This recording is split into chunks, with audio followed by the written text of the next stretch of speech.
Have you ever felt like this? You sit quietly, lost in your thoughts, imagining a future where everything is different. You see yourself successful, respected, living a life that others admire. You make plans. Big plans. You promise yourself, one day, I'll change everything. But when the moment comes to take the first step, you hesitate. You scroll your phone a little longer. You wait for the right mood. You tell yourself, I'll start tomorrow. And somehow tomorrow never comes. If you have ever felt ambitious but lazy, if you have ever struggled between dreaming and doing, then this story is for you. Because this story might change the way you see your life forever. Once upon a time, far above the clouds, there existed a breathtaking city called Aries. It floated in the sky like a dream, a city made of light, energy, and impossible architecture. Its towers shimmered like glass. Its bridges stretched across the sky like threads of silver. And beneath it, there was nothing but endless darkness. Aries did not stand on land. It survived because of powerful structures that held it together, structures created by a rare group of artisans known as ether masons. Among them lived a young man named Kalen. Kalen was gifted. He had a talent that few could even understand. He could reach into the sky itself, pull strands of glowing solar energy, and shape them into solid, weightless structures. Where others saw light, Kalen saw possibility. People admired him. They believed in him. Because Kalen didn't just have skill, he had vision. And his ambition was extraordinary.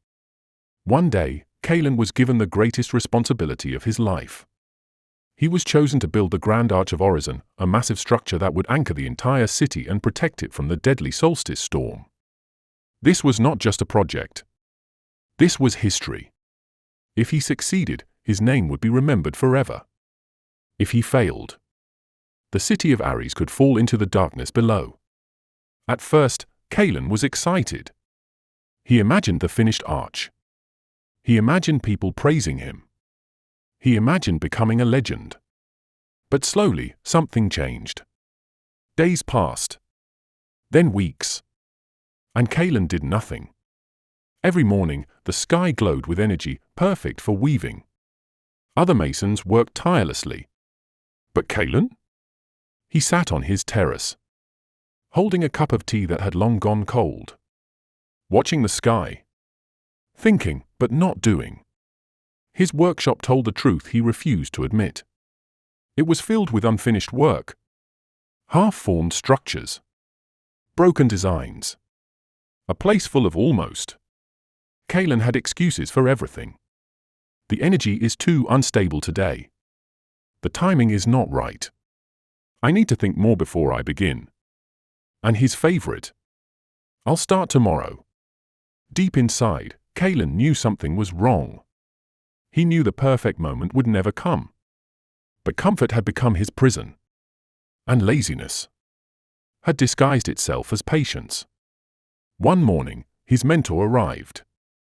Her name was Ira, a woman who had built the foundations of Aries with her own hands. She was strong, experienced, and brutally honest. She entered his workshop and said nothing at first. She simply looked around. At the unfinished work. At the broken designs. At the dust collecting on his dreams. Then her eye stopped at the incomplete model of the Grand Arch. Silence filled the room. Finally, she spoke. Kalen, the storm will arrive in 3 days. Her voice was calm, but heavy. The city is already trembling. Kalen avoided her gaze. I am preparing, he said. I am perfecting the design in my mind. Ira's expression hardened. Ambition without action, she said slowly, is nothing but illusion. Then she placed a small copper hourglass on the table. This is a vein of inaction, she said. Every hour you waste, it becomes heavier. And when the time runs out, your own delay will pull everything down with you. She turned and walked away, leaving Kalen alone with the truth. For a long time, Kalen didn't move. He stared at the hourglass. Something inside him felt different now. Not comfort. Not laziness. But pressure. Fear. Reality. Slowly, he stood up. For the first time in months, he walked toward his forge. His heart began to race. His mind fought back immediately. You've lost your skill. You waited too long. You will fail. He almost turned back. Almost. But then something inside him whispered, if not now, then when? And for the first time, Kalen chose action over excuses. He reached into the glowing energy of the sky. It burned his hands instantly. The pain shocked him. His first attempt failed. The structure cracked and vanished.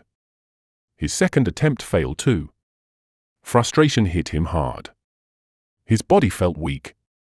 His mind screamed at him to stop. This is pointless, his thoughts said. You can't do this anymore. This was the moment most people quit. But Kalen didn't. Instead of thinking about the entire arch, he focused on one small part. Just one piece. Then another. And another. He stopped chasing perfection. He started building reality. Hour after hour, he worked. Through pain. Through doubt. Through exhaustion. Every time he felt like stopping, he forced himself to continue. Not because he felt motivated, but because he had decided. Day turned into night. Night turned into morning. By the second day, his hands were burned and shaking. His body was exhausted. But something powerful had changed. He was no longer avoiding the work. He was doing it. And that changed everything. By the third day, Kalen was barely standing. His muscles ached. His vision blurred. He felt like he had nothing left. But deep inside, he knew he wasn't finished yet. And finally, after endless effort, the Grand Arch of Horizon stood before him. It was not perfect. It had cracks. It had flaws. But it was real. And it was strong. At noon, the storm arrived. The sky turned dark and violent. The wind screamed with terrifying power. The city shook. People panicked. Everything depended on the arch. Kalen stood silently, watching. The storm struck with full force. The wind slammed into the arch. Energy collided. The entire city trembled. For a moment, it felt like everything would collapse. But then, the arch held. It absorbed the storm. It carried the weight. It protected the city. Ari survived. Silence slowly returned. The storm passed. The city stood safe. Kalen closed his eyes. For the first time in days, he breathed. Ira appeared beside him. She looked at the arch, then at Kalen. You didn't wait for the perfect moment, she said. Kalen smiled faintly. There is no perfect moment, he replied. There is only the moment we choose to act. Ira nodded. And for the first time, she looked proud. In that moment, Kalen understood something powerful. Something that most people realize too late. Ambition alone means nothing. It is easy to dream. It is easy to imagine success. But dreams without action stay dreams forever. Laziness feels comfortable. It tells you to rest, to wait, to delay. But slowly, it takes everything from you. Your time, your potential, your future. Dear listener, this story is not just about Kalen. It is about you. Inside you, right now, there are two forces: ambition and laziness. Ambition is powerful, but it is weak without action. It needs effort every day, discipline, consistency. Laziness, on the other hand, needs nothing. It grows on its own. And if you let it, it will destroy everything. So ask yourself honestly, what are you choosing today? Are you waiting for the perfect moment? Or are you creating it? Because the truth is simple. Your future is not built by dreams. It is built by what you do every single day. So don't wait for tomorrow. Don't wait for motivation. Don't wait for everything to feel right. Start now. Even if it's small. Even if it's imperfect. Because in the end, action is what turns your dreams into reality. Spark